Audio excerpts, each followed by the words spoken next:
Hi guys, Olive here. Today I am here to do the This and That book tag. This tag was originally created by Kelly of What Kelly Reads. I will link the original video she did down in the description box below. I was in the mood to do a tag, and this is one that I've always wanted to do, so while I was not tagged by anyone, I am doing it anyway. Question 1 is, which is your oldest book and which is your newest? To me, this question could mean two different things. It could mean which book is the oldest in terms of publication dates and which is the newest release you have. I have a ton of old Russian history books, as you may know if you saw my bookshelf tour, and paging through them all to see which one had the earliest publication date did not sound like a particularly fun evening activity. So instead, I am going with the interpretation of which book have you had the longest. The book that I believe is the oldest of my collection is The Handmaid's Tale by Margaret Atwood. I say this is probably the oldest of my collection because this is literally the copy that I used in high school for my high school thesis. I have very clear memories of going to Borders,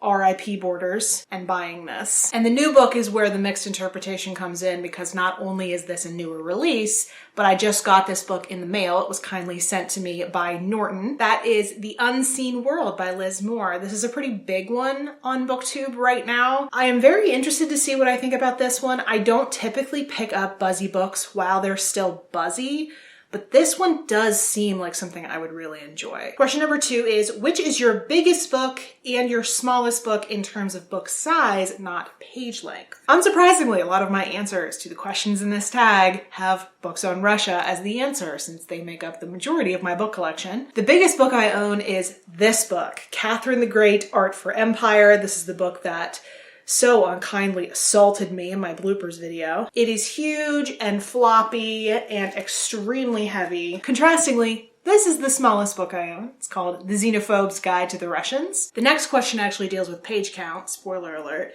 And while I think this book would qualify as my shortest book in terms of number of pages, I'm not going to give it that title since this is more of an assortment of facts than it is an actual book. So the next question deals with page count. Show the longest book you own and shortest. My longest book is probably Ruska by Edward Rutherford. This one comes in at a cool 945 pages. And the shortest in terms of page count is The Tale of Ipy by Ak Welsapar. This one has 163 pages. So, a minor difference. Question 4 is, which was your most expensive book and which was the best bargain? It is very rare that I buy new books at all.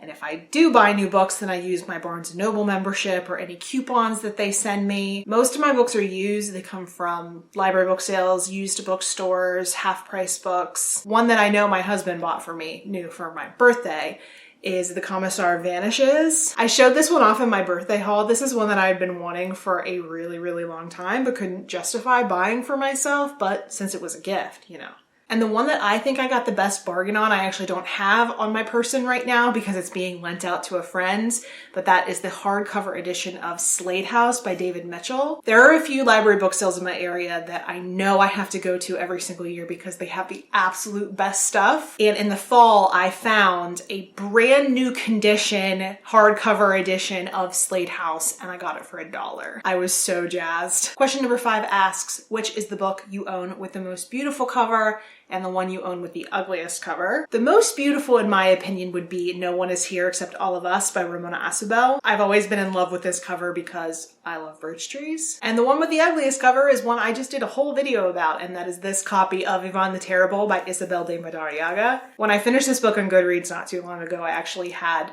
a comment on there from one of my Goodreads friends, and I think viewer as well, noting how interesting this cover is. It's a painting of Ivan the Terrible. What are you gonna do? Question number 6 is, what is your favorite book and what is one you hated? While I cannot narrow it down and pick just one favorite book, I will go with one of my favorites. That is Rules of Civility by Amor Towles. I actually own 2 copies of this one. I love it that much. Also because I found the hardcover at a library book sale when it was $5 bag day. So I gave it a good home. And a book that I hated is one that I've not yet had a chance to get rid of, since I get rid of all books that I hate. They do not take up space in my house. But you would have heard me talk about this in my January wrap-up. The book I hate is The Monsters of Templeton by Lauren Groff. Question number 7 is a book that made you cry and a book that made you laugh.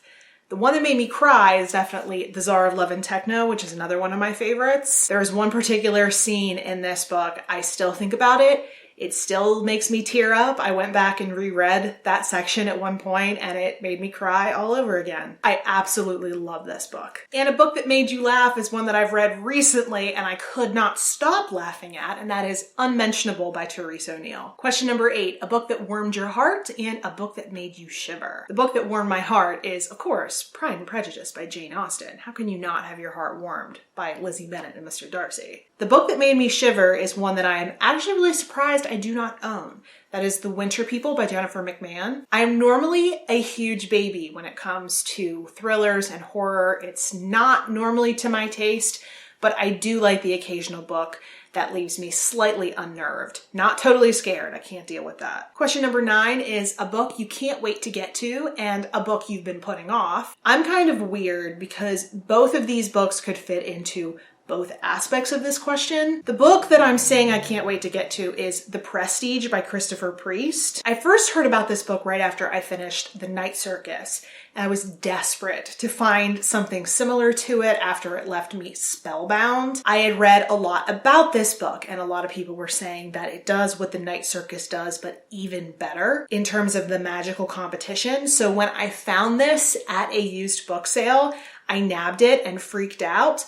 But I have been putting it off because I have this annoying habit that I will put things off that I am pretty sure that I'm going to love because I know I can only experience them for the first time once. I have a really nasty habit of doing this, and I'm trying to keep in mind this year that I only have so much time and I should read the books that I am most excited about earliest, not put them off. So yes, I am very excited to read this year. And then the second part of the question, a book that you've been putting off, is also one I'm excited to read.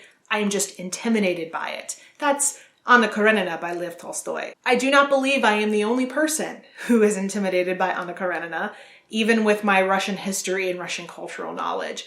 It still seems daunting, but I am extremely motivated to take on the challenge this year. Question 10 is a book you want more people to read and a book that wasn't as good as you expected. I really want more people to read An Uncommon Education by Elizabeth Purser, especially if you like campus novels with an academic setting. This book is extremely underrated. I think the marketing of it really did it a disservice because I think a lot of people went into it expecting The Secret History, but that is not at all similar to what this story is. I really enjoyed it. I thought it was a very quietly powerful novel, which is pretty much my favorite kind of novel. And one that wasn't as good as I expected is actually Elizabeth Purser's second book that I received an ARC for. I was so excited about. That is All Stories Are Love Stories. This book takes place in California during an earthquake. I was really hyped for it because I love An Uncommon Education so much, but it just didn't quite get to that level for me. It was still enjoyable, but not nearly as good as her first book. And the last question, question 11, the next book you're buying and the next book you'll be getting rid of. Ironically enough, these are also by the same author. The next book I'll be buying is the paperback version of Fates and Furies.